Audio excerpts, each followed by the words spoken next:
You're listening to the Floyd Main Street Podcast. Good afternoon, everybody. I'm your host, Lucas Graham, back for another edition of this week's Floyd Main Street Podcast. Joining me today is our co-host, Mr. Chad Harris. Chad, how you doing today? I'm doing well. Good. We're out Mr. Eric Branscombe today. He's taking a much-deserved vacation for the weekend. I'm not sure what he's up to, but I know he's getting some R&R. So you're just going to have the dynamic duo today. No free commentary from Eric today. He's taking the day off. Maybe we'll catch him on the next episode. We got some topics to talk about here in Floyd this week. Some news regarding businesses, schools starting back, and board meeting coming up. That plus music and events. We're going to break it all down starting now. This week, our biggest headline, Floyd Jewelry is set to close. Anybody from here in Floyd, Chad, knows that Floyd Jewelry has been around for, I was looking at their post on Facebook, and it was 31 years. I thought it had been a long time. I didn't know that they'd hit the 30-year mark, but the owner announced that they were going to be closing their doors, that they were going to pursue some new adventures and some endeavors, and that Jacksonville Trading Company was going to be taking the place of the jewelry store. But it's a big loss for the county because that's been a staple of our community for decades. Yeah, and I don't know what we're going to do for Christmas and birthdays now. I wish Sarah had consulted with us married men before she decided to close. You know, what was so good about her was she took notes. You could go in there and say, hey, Sarah, my wife, she comes in here some, like, what's she like? And she, last time she was in here, she was looking at this, or she would like this. You know, she just had that knack of knowing and taking notes, whether it be written or mental to herself. It was not only that, there was customer service, but the place that she worked at and operated out of, it wasn't like she was renting a space out of a mall where she had to pay $250,000 rent to rent out, and she didn't have a ton of overhead, and those were reflected in the prices.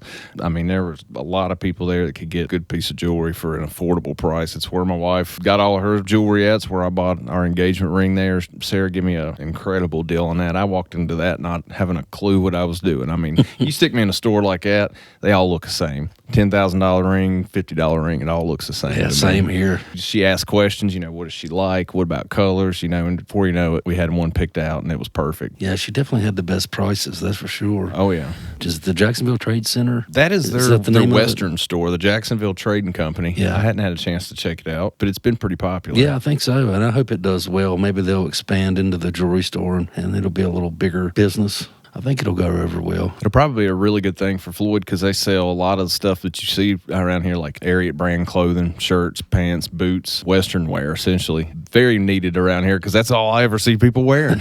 That's right. I hope somebody will come along and open up another jewelry store too, though, with that said. And, you'd have to probably take on a lot of financial debt to get something like that started just to have the inventory for people. So it's probably not something just anybody could have the financial income to open up. I sure hope there's somebody out there that will take the incentive to pick this open spot up and run with it. There's a lot of obstacles, I would imagine, insurance and things. I mean, you always run the risk in that event, and that, just like Floyd Jewelry, unfortunately, found out you're susceptible to break-ins of a lot of valuable items, but it's needed. I mean, I think at one point Floyd had 2 or 3 jewelry stores. There was Lemons Jewelry, and there was a couple others that have since closed. Yeah, there was one across the street next to Dirk Davis's office, or it may have been in his office. I can't remember. There was a jewelry store there for a number of years. I can't remember if that was Lemons or if I don't remember which one that one was. Somebody in the comments can tell us. But anyway, they're going to be closing their doors, and I'm going to read the post here. I know that they're going to be marking some stuff down, but she said, after 31 years of being in the jewelry business, I've decided to pursue some new and exciting endeavors. This business has been a true blessing to me and my family. We're so thankful to our customers who truly feel like family. We'll be offering our inventory at below wholesale cost. So now's a great opportunity to do some early Christmas shopping. Jacksonville Trading Company will remain open and will continue to carry our vintage turquoise jewelry. Jewelry store will remain open through the end of September. Thank you for your love and support over the years. So if you've ever shopped there at the Floyd Jewelry, or you haven't, now would be the chance to go and get something for a really good price. I mean, below wholesale cost, you're not going to find that. I'm telling you, you will not believe what the prices that you'll see. And I haven't even been in there, but below wholesale cost at a jewelry store, I don't know, that's probably unheard of. They said it was a stampede down there after the day she wrote that post. It was just people just flooded the business. And I don't doubt it. I know my wife, she had a gift certificate for Sarah's down there, and she was worried to death that everything was going to be gone by Saturday before she could get down there. But she did manage to find a few things she couldn't live without, so that was good. Yeah. For their sake, getting all that inventory out, I hope they do good between now and the end of September. And that transition, everything goes smooth. Yep, definitely wish her the best. Oh, yeah. Moving on, school's starting this week. For any of you that's got little ones going to be starting back, Check Elementary, Floyd Elementary, Indian Valley Elementary, Willis Elementary. They're going to be doing an open house. The first day of school is Wednesday, August 13th, and you can go to the open house August 11th, and that's 3 to 6 p.m. at the elementary schools. And then the high school's doing their open house 4 to 7 p.m. So just make sure you get ready for that. For those traveling in your morning commute, might want to add a couple extra minutes. We know how those school buses are if you get stuck behind them, especially when you're running behind. It can be frustrating. I have been there before. But just make sure you give yourself a little bit of extra time, a little bit of grace. There's going to be a lot of moving parts, a lot of moving cars, a lot of kids in town. It's going to be a busy time, so just keep that in mind. And we wish all our students the best of luck as they enter this year. All the students and all their academics, all the sports teams, all the kids. We just hope for a fun, safe, successful year to school. Board meeting, that's coming up on the 12th, be this week. So next week's episode, we should have a report back to you. It looks like there's a lot on the agenda for the board meeting, Chad. Have you had a chance to look at it and see what's coming up on? I know there's some stuff talking about courthouse security. We've talked about that on the episode before, but I think there's some locks and stuff installed already, right? Yeah, that's right. I haven't looked at their agenda. I like to keep the suspense up for when I sit down to watch it. Yeah, fair enough. But no, I haven't checked it out. But yeah, you're right. We're moving along on the courthouse security. I think there was a meeting between the sheriff and some county officials Friday about where we're at with that. We're in the process of hiring a part-time fellow to set up the metal detector out there, and looks like they've changed the locks on the building, so to make those doors that aren't going to be accessible, make sure they're secured and locked down. Right. And then I guess the signage is probably the last thing we're waiting on. I think they've got camera systems up and running, maybe some furniture and equipment we still lack, but yeah, we're pretty much ready to get this show started. Kind of what started all this to begin with were some threats that were made to some courthouse officials. Presented a good opportunity just to reevaluate things and say, okay, in the event that there was some type of attack, that we got to be prepared for it. And this is a big step in the right direction. But it looks like they're going to be talking that over. A lot of your normal people is going to be coming up with the county. Mark Bolt's going to be speaking on some different things. They're going to talk on the land division ordinance. They're going to be talking about the radio tower status, Department of Environmental Quality. Billy Newcomb's going to be scheduled to speak. They're going to be talking about some festivals and updates. Floyd Fest, probably, Yoga Jam, Floyd Living Traditions. The administration bill, an additional folder, and future direction of the administration. Looks like that's a topic of discussion, as well as Chad discussed the courthouse security, the signage, and the alarms that have been installed. So next week should have a report back on that, but I want to give everybody a note that the board meeting was coming up. So if you listen to this, you want to catch the meeting live when it happens, you can go on their YouTube page. Yeah, and I see here where they're still discussing these fees on tires, and that's been an ongoing discussion from the board, as opposed to should we charge X amount of dollars per tire versus having somebody weigh in and out as they leave and just charging by the ton. It's definitely seems like it's stirred up some conversation with the local garages and business owners about if, let's say, the county were to start charging by weight, so X amount of ton, how does the business charge the consumer? You know, if you come in and get 4 new tires, how do they charge you for your old tires? How do we charge what each tire is worth to the consumer? And are we going to lose money when we take it to the landfill? You see what I'm saying? And that got tabled last meeting. It was our last discussion, correct? I think they didn't come up with a resolution. They've tabled it a couple times. It's a more complicated issue than you would think until you really start breaking it down, because, you know, for the average citizen that comes in with a set of 4 tires, it probably isn't as big a deal for the landfill to handle things like that. But when you've got, I don't even know the number, how many garages we have in this county, let alone just tire shops. There's multiple tire shops that are just in town. Right. And, you know, a car tire certainly weighs more than a big truck tire or a tractor tire. So if you base that off of weight, is the garage going to charge you less for a car tire versus a truck tire? Like, how's that going to work out? So there's a lot of things these businesses will have to iron out as far as fees to their customers, depending on which direction the county were to go. And it'll be interesting to see. I want to make sure that there's a good solution for that figured out, but I understand that. They can't keep just taking on this massive amount of tires because there's just not an easy way to dispose of them. And I think it's a substantial amount of money this county pays in fees for these tires to haul them off, dispose of them. I believe that it's costing the county each time they haul these tires off. And I imagine that the reason for what they're wanting to do is just try and cover some of that cost. And it's been a topic of discussion in many other aspects at the board meetings about trimming costs, right? And saving money, because there are a lot of expenses. There's a lot of things that infrastructure, things coming up that's going to cost a lot of money. So how can we trim back? And that's a very clear one. You got to find the right solution. But when you do, it's something that can offset, I'm sure, a big chunk of money in a reduction to offset that that charge that the county's ensuing to get rid of those tires. No major headlines coming up this week. We'll see how the board meeting goes. We might have some major topics to discuss next week, but a little light on the news front here in Floyd, but that's okay because there's plenty of music and plenty of events going on this week to talk about. We'll start Thursday. We have got Henry Hart's Mudcats is playing Thursday, August 14th at the Buffalo Mountain Brewery and McDaniel's Tavern. They're playing from 6 to 8 p.m. They're a frequent band that's played there. If you've ever went and got some brews, you'll know that those guys and ladies are very familiar faces. Moving on to Friday. At the Floyd Country Store, we've got the Friday Night Jamboree featuring the Slate Mountain Ramblers and the Farleys. They'll be playing Friday, August 15th from 6:30 until 10 p.m. That's the Friday Night Jamboree. Moving on to Saturday, keeping it at the Floyd Country Store, we've got our Americana Afternoons with Scott Freeman, Willard Gayhart, and David Kennedy. And they'll be playing Saturday, August 16th from 12 to 3 p.m. Again, Americana Afternoons at the Floyd Country Store. And then at 7 p.m. that night, this is going to be their featured artist. This is a ticketed event. Saturday, August 16th at 7 p.m., we've got David Parmley Band at the Floyd Country Store. It says David Parmley Band returns Saturday, August 16th at 7 p.m. Join us for an evening of true bluegrass. General admission tickets are $20, reserve $25, kids 12 and under $10, and a live stream viewing is $10. Tickets are available in person at the country store or online. Looks like this guy has a pretty big following. Pure bluegrass, which fits the moniker of the Floyd Country Store to a T. Anything that's ticketed like that, I'd imagine, is a pretty big following. I apologize for not knowing him, but just keep that in mind if that's something you were looking to check out Saturday, that will be a ticketed event. That should take care of local music that I saw. Several events going on, though, Chad, that we can break down. You got anything that you want to bring up on events this week? Yeah, the first one is bingo at the library. Oh, Wednesday. Yeah, Wednesday from 2 to 3.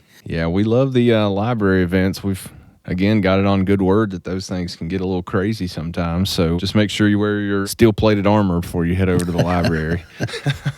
If you didn't catch bingo on Wednesday, the very next day they're doing Scrabble too, aren't they? Again, from 1:30 to 4. There's both events are at the library. It seems like they're putting on a lot of events like this now. There is a ton of stuff. I mean, last week we talked about the reptile event, which I saw Lisa Thompson, who's a representative there at the library. Pardon me, Lisa. I know you listen, and I didn't get the correct title of your name. I don't know if you're a branch manager, assistant branch manager, what your position is at the library, but I know you're one of the important people there. And I saw a picture of her from the reptile event, and she had this massive thing just wrapped all the way around her, and she was a little unsure of herself. She was loving the moment. Was she holding like a snake or something? Oh, yeah. And that thing was massive. It looked really cool, and I'm thinking, that's our local library. Yeah. John's talked about this, and our production crew's talking about the genealogy room, isn't it, that dates back with newspapers, articles, and all kinds of things. You can just get lost in that. Absolutely incredible. It's just a lot going on. Yeah, I need to check that out. That sounds really interesting. On a day like today or a good rainy day or something, to go in there and ain't got nothing else going on, just get lost in some time. I love studying, especially family history and lineage and just things. You learn different things about your family that you never knew. But moving on, we've got the Saturday. There's going to be a music recital for the Floyd Music School, and I know they're really proud about this one. It's the Floyd Music School Summer Recital. It's Saturday, August 16th at 11 a.m. and 1 p.m. They're going to be doing that at the Floyd United Methodist Church Picnic Shelter right next to Easy Stop. So go and support those kids. The music school is a really good thing. There's been a lot of really good musicians from this county that are now grown adults that have had success in the music business on a local level or even bigger regional and national level that got their start with the Floyd Music School. Yeah. And so they've learned guitar, mandolin, other stringed instruments, anything that's mountain music you can get there. So it's a really, really good program. Music's obviously a deeply rooted tradition here in the mountains and in our area. And so the Floyd Music School really just leans in on that and empowers those kids to learn something new. It's really cool. Speaking of learning something new, yeah, if you're an adult, they're offering an adult welding class. I saw that. And that's an 8-week-long class that starts September the 6th. So we're promoting it a little bit early. But the location is going to be at the Floyd County High School at their welding lab from 8 a.m. to 1 p.m. on Saturdays. The cost association with that is $650 with a $100 deposit, and that's due by August the 31st. You can contact Doug Thompson, and he gives his email here, Thompson do@floyd.k12.va.us for more information. And seats are limited. He's put on a number of these classes over the years, and it gets booked up really fast. So if you're listening to something you're interested in, don't wait. You need to get on it because that class will be filled up. It's a career field, especially, and I know the traveling welders make really good money, any kind of welding position. It's sought after, any trade, really. Trades are just something that are down that we need more trades. We're lucky to live in an area where trades are more prominent than in the city and stuff, but still, welders, we need them. Yeah, and I tell you, Doug Thompson, one of the best there is around when it comes to teaching this. He teaches it at the school. At the college. Yeah, his program is just second to none. He's really good at what he does. And you're getting a good class, and $650, he only needs a $100 deposit. I wanted to go ahead and get that out there early for everybody, for that are looking for a career change, or if you're young, getting out of high school, looking for something. If you're young, you probably already know Mr. Thompson, especially if you went to Floyd County High School. But get in that program. It's a great career choice. Want to throw that out there. Or just if you work on the farm or around the house, there's a number of times when a welder comes in handy, that's for sure. That would cost you a lot of money otherwise. Yeah. I learned that the hard way. I had an old Ford pickup that I cut the frame off of, welded some channel iron to it, but I'm not a certified welder. How'd that come work to find out out for it you? was just a little MIG weld. That truck never got inspected again. It became a farm truck. That's the end of that. Huh? That was the end of that truck. Speaking of farm, though, date night on the farm, they're coming back. They had one last Saturday night. They're having another one at Crooked Mountain. That's located at 1378 Shooting Creek Road. This is a ticketed event. I knew it was about 250 tickets they sold, and as of last week, there was over 5.5 thousand people that had marked as interested or going to it on Facebook. So I would imagine it sells out quick. I do not know that the current one that we're talking about this upcoming Saturday has sold out. So if it's something you'd be interested in, I would highly recommend going and getting the tickets for that. But live music by the Crystal River Band, food truck. Look, we've had several food trucks in Floyd, and I am. I'm going to be partial to a couple of them because they're all pretty dang good. But I'm telling you, the Vittle Wagon and Ty and More, and those two are both going to be there for date night on the farm. I mean, it don't get a lot better than that. I could probably do like a smash burger from the Vittle Wagon and then some of those egg rolls. A smash burger and egg rolls. Yeah. That right there would be the perfect combo. Mm. Has anybody here listening to the podcast had the Vittle Wagon or Ty and More food truck? If you have, let us know in the comments what you thought of it, because we can't get enough of it around here. I mean, here they are getting free promotion just because we like their food so much. But they're going to be at the date night on the farm. And that's, again, coming up Saturday. It's from 5 to 9 p.m. Flower picking, live music, food trucks, and more. I know this past Saturday night there was a local massage business that was there offering couples massages. So you could sneak off into the back side of the farm, you and your spouse get a couples massage at the same time. It was like $1 a minute, however long you wanted to be there. So, hey, all kinds of good stuff coming up for date night on the farm. Actually, I'm going to backtrack a little bit because we should have probably opened with this one. Thursday, the Small Town Summer. That's a big one. We've talked about it a lot. It's coming up again, Thursday, August 14th. No movie this time. Sorry, Eric. I know he's not with us, but he was really appreciated if there was a movie playing. He gets excited when he learns there's a movie playing. Man loves a movie on the big screen. He does that.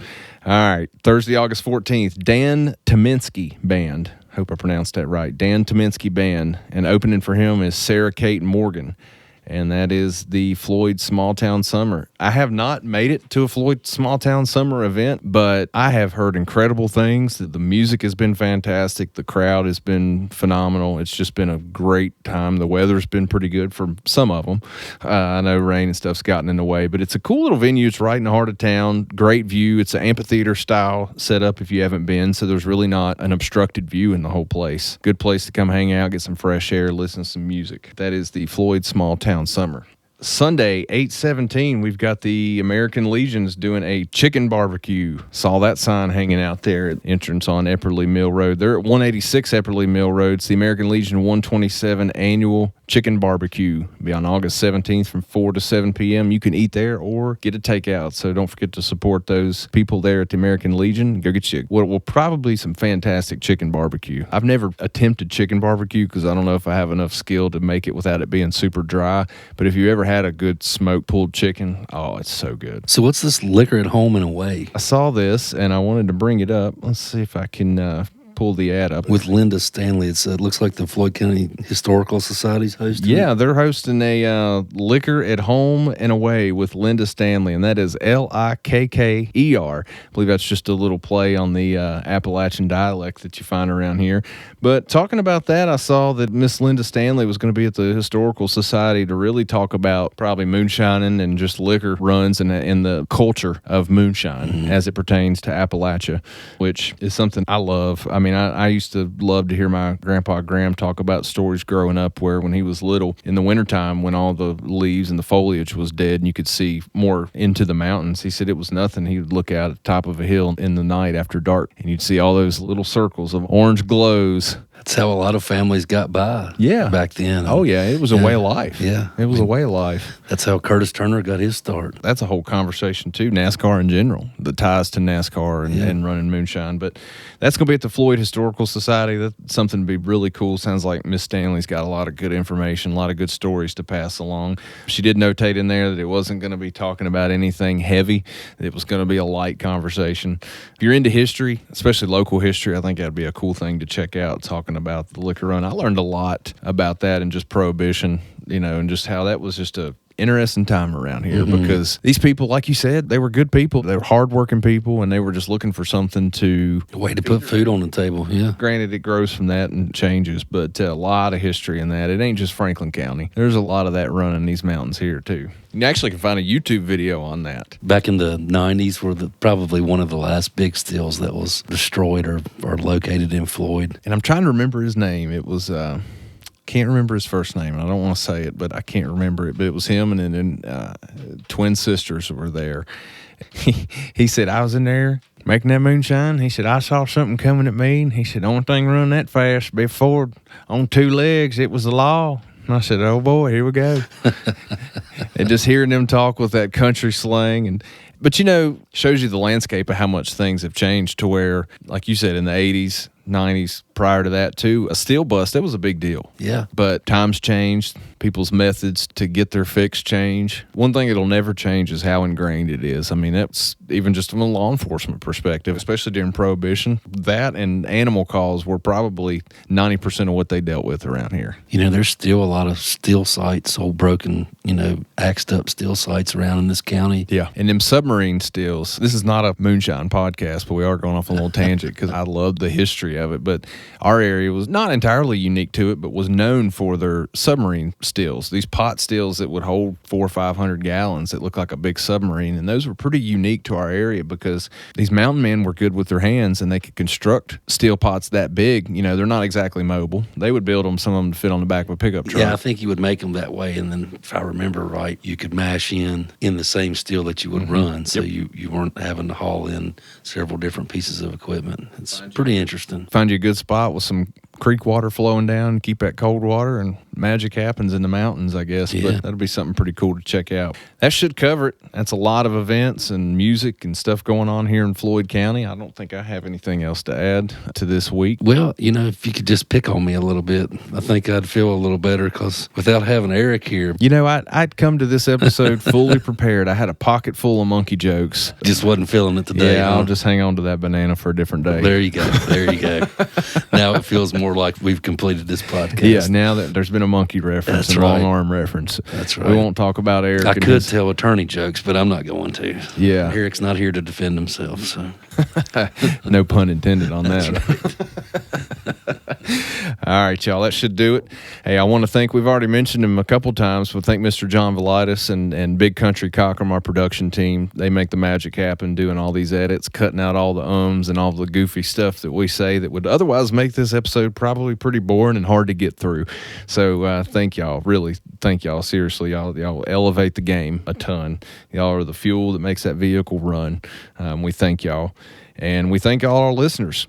If you're a frequent listener, first-time listener, thanks for checking us out. Love us, hate us, thanks for checking us out. And don't forget to like and subscribe to us. We're on YouTube, we're on Facebook, we're on Apple Podcasts, Spotify, iHeartRadio, you name it. If it's a platform that you get your podcast on, that's where you can find us. That's right. Or if you got an event that you want us to talk about, send it to us. Floyd Main Street Podcasting at yahoo.com. Yeah, we've had several messages already, people wanting events and things notated, and I'm thankful for that because most of the time when people send us stuff like that, it's things that we didn't already have on the slate, we didn't know about. I mean, it's impossible to catch it all. We try, but it's about impossible to catch all of it. So if you got something that's coming up that you want mentioned on the podcast, please send us a message. We can make it happen. If there's people that you want us to interview, topics, anything, let us know. That's what we're here for. We're here for y'all. That'll do it today. And until next time, I hope that you guys take care of yourselves and take care of the ones you love. We'll see you.